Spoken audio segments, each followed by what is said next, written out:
the plaza was full of bodies, and I went there and I saw my friends that were dead. It was not a good, pretty sight to look at when you're 10. Thanks for coming in. This is an automated confessional. If you have something that you'd like to get off your chest, I'd love to hear it.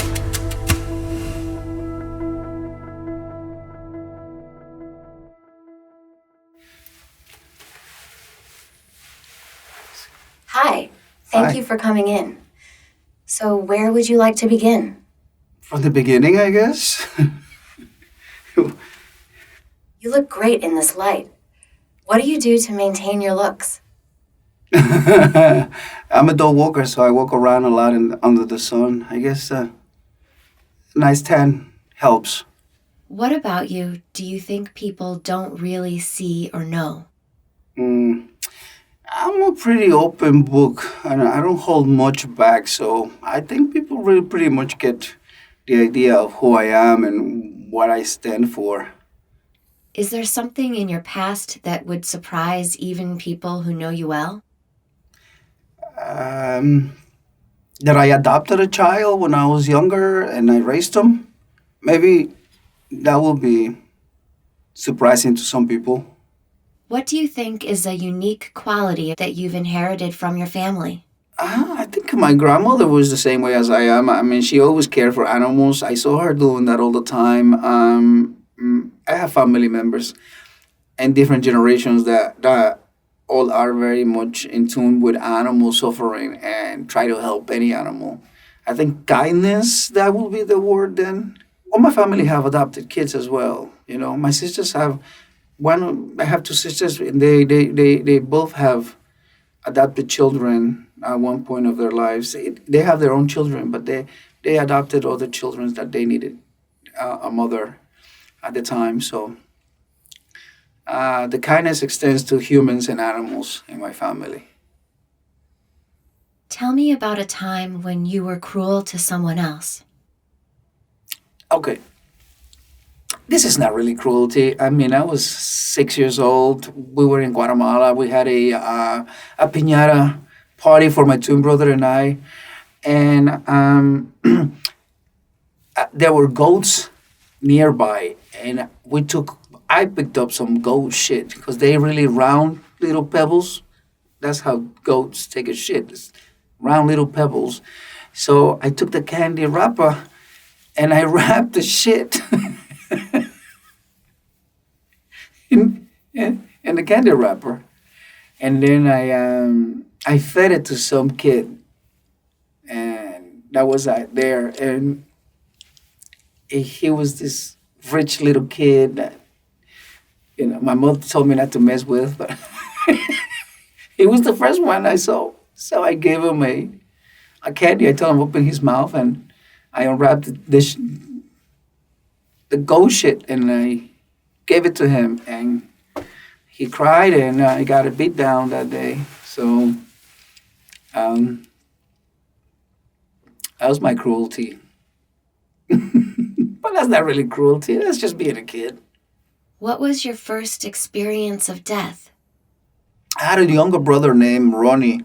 Ronnie had a dog named Lucero. Lucero means shooting star. This dog was like a sable shepherd, and he was a big dog, a very scary looking dog to some people.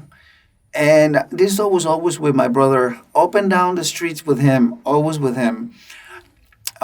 Somebody poisoned the dog, and we didn't know what was wrong with him, and he was acting really strange, foaming out of the mouth. We thought it was rabies, but it was poison. So we saw the dog die in front of us. My brother was very upset, and I think he was about 9 years old. We were like, my twin brother and I were maybe 5 or 6, no, 5. So my brother was maybe 8.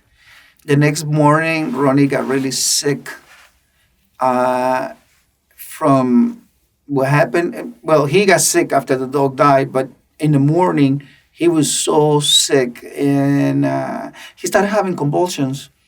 So they took him to the hospital, and he died at the hospital. like a day after he went to the hospital. So after the dog died, 3 days later, my brother was dead, and they couldn't find anything wrong with him. And because of the story that went along with it, the doctor said that he died of a broken heart. I never heard such thing, but that was my first experience with death. Was losing that dog and then losing my brother to at the same time. So um, that really sucked. I remember that very well. Tell me a little bit about where you grew up. I grew up in Guatemala City, and I moved around a lot into the country. I really liked the country when I was little, so any chance I had, I would move out, even by myself. I went to live with a family, some family I met when I was 6 years old in this small town. I was by myself. I survived a really bad earthquake that killed many people. I was like 12 years old, 10, 11, I think 11 years old when that happened. It was a terrible earthquake. That shit really was crazy. Lots of people were dead. Half of my classmates died. The houses were all colonial, made of adobe, so they really went down and killed a lot of people. Was midnight, so we were in the dark, and all you can hear is people crying. And like when you hear about hell, might be like it was pretty like that dark, and there was a lot of fires going on because there was explosions, and all you hear is people screaming and crying and help, and you don't know what the hell, and the earth just doesn't stop shaking. Where I saw a lot of bodies on the streets. I the plaza was full of bodies, and I went there and I saw my friends that were dead, and their faces were very like horrific. There was a lot of pain in their faces. Their mouths were open. Their eyes were wide open. It was not a good, pretty sight to look at when you're 10. So that wasn't too good. And then surviving that was bad enough. But then we had a civil war. Lots of people in Guatemala were killed. Lots of innocent people were killed. And the civil war in the 80s. So wasn't that much fun, but when you're there, that's all you have. And so going to riots actually was kind of fun. Not so much the tear gas wasn't that much fun, but you know, Have you ever lost a person who was close to you? I lost my grandmother. She was very close to me. That was a difficult situation. I was my first time going back to Guatemala from New York after I have come here. I was 23 years old, and I went back to Guatemala to see my family for the first time. And when I got there, everybody was there, and I asked for my grandmother. And they told me she was in her room. But when I went into her room, my grandmother was not the person I had left behind. She was pretty much a corpse, and she even smelled like that because she had those bed sores that people get when they're in bed too long. And that was very shocking for me. And she said to me that she was just waiting for me so she can die. And I couldn't believe it, but she did die um, the next day. And that, that was pretty fucked up. I never forgot that. That was pretty bad. I cried for a whole year. I came back to New York and I used to cry every night. It was just really, really depressing for me.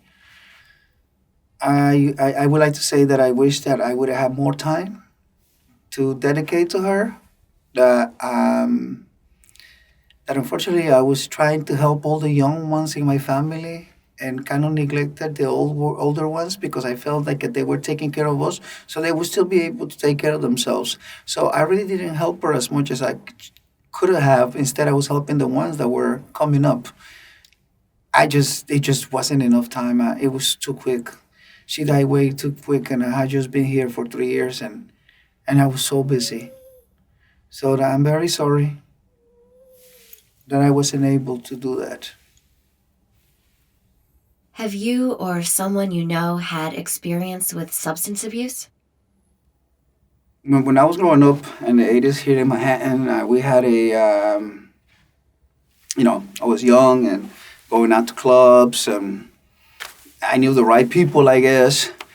And there was this guy named Angel. He had these long wings. Like, he was very short, but he used to wear these platform shoes.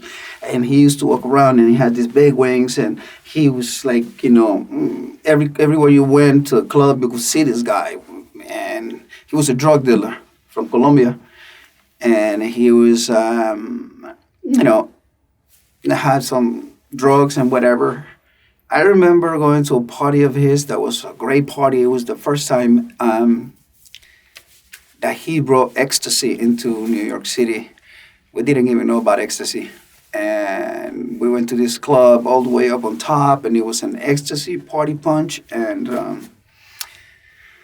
we didn't know how much we were drinking, and we were really, really fucked up on that. I couldn't even walk. I was just like, so it wasn't really fun. And I got really scared of ecstasy.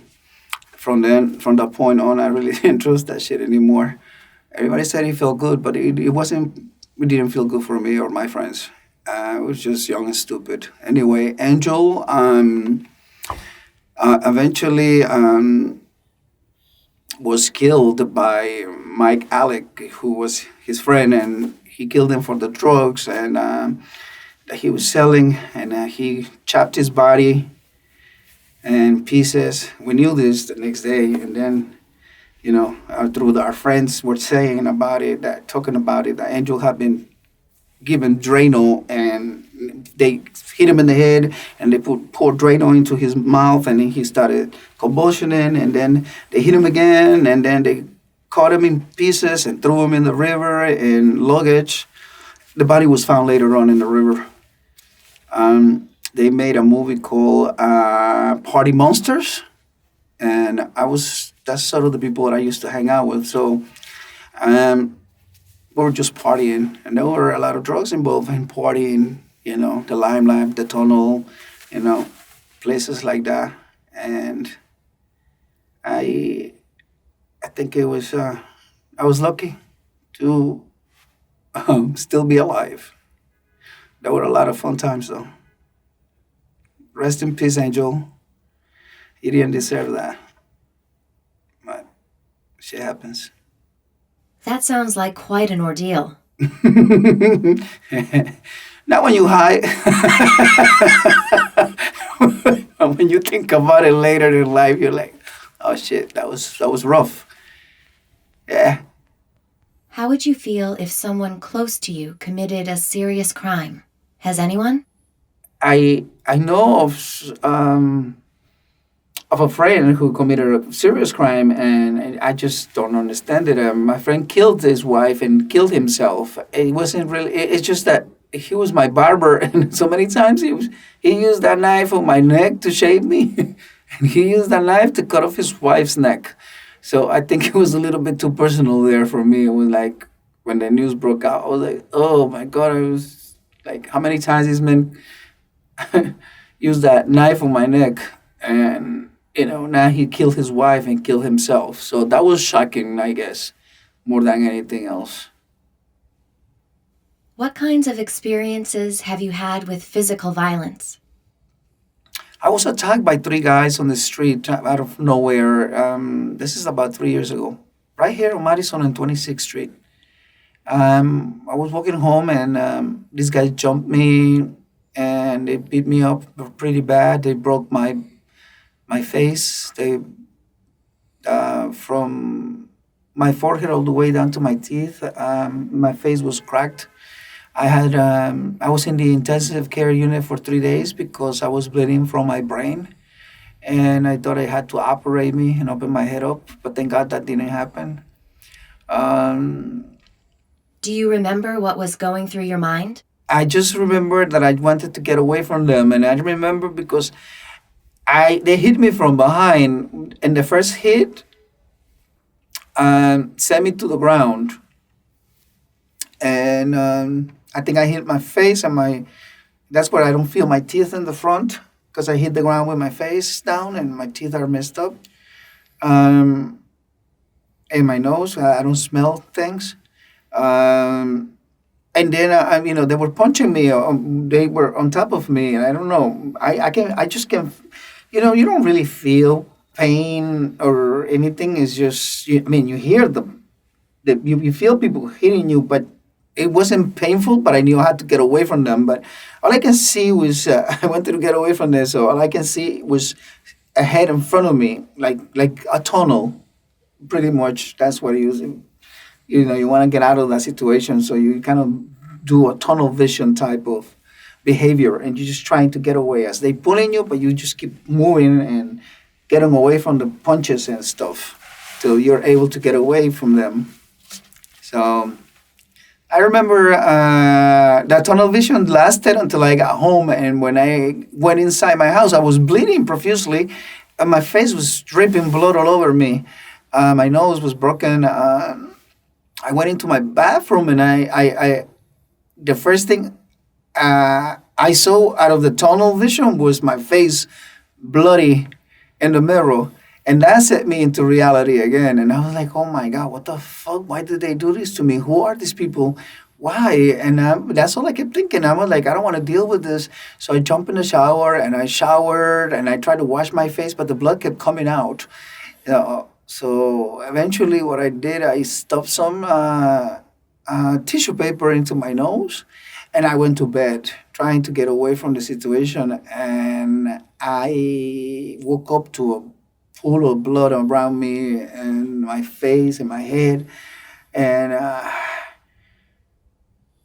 I just didn't want to admit to it. I didn't even want to go to the hospital. I washed again and I came to the park to walk my dog. And then people saw me and they were like, you need to go to the hospital. So I took my ass to Bellevue Hospital and immediately they took me in and they realized that that my cranium was broken. And so they have to put me in an intensive care unit. And they said that it was a miracle that I had lived that night because I had severe head trauma.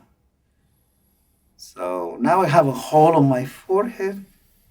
Uh, and I don't smell things and I don't taste certain things. Uh, but I'm here, I'm alive, I'm back to healthy again. I don't have any more pains um, from the beat down. I'm good. Before we stop, I'd like to ask, what are you afraid of? You know what? I would say death because everybody's afraid of death because we are afraid of what we don't know.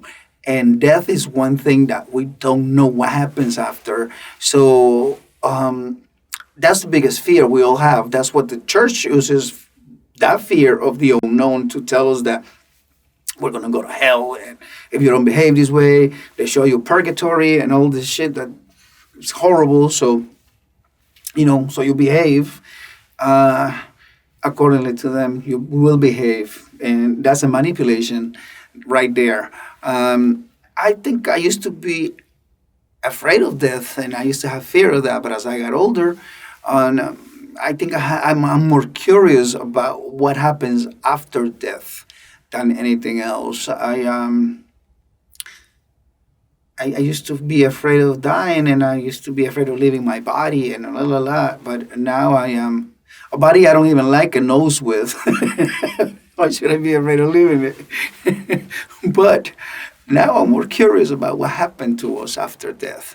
I think I want to be conscious of my death. I don't want to be in a coma and none of that. I want to be aware that I'm dying because I want to experience that. And now I'm not suicidal or right now I don't want to die tomorrow or whatever, whenever it comes, it comes. But I want to have clarity of mind to go through the process of dying and be aware as much as possible as much as I can be aware of. So, yep, that's about it.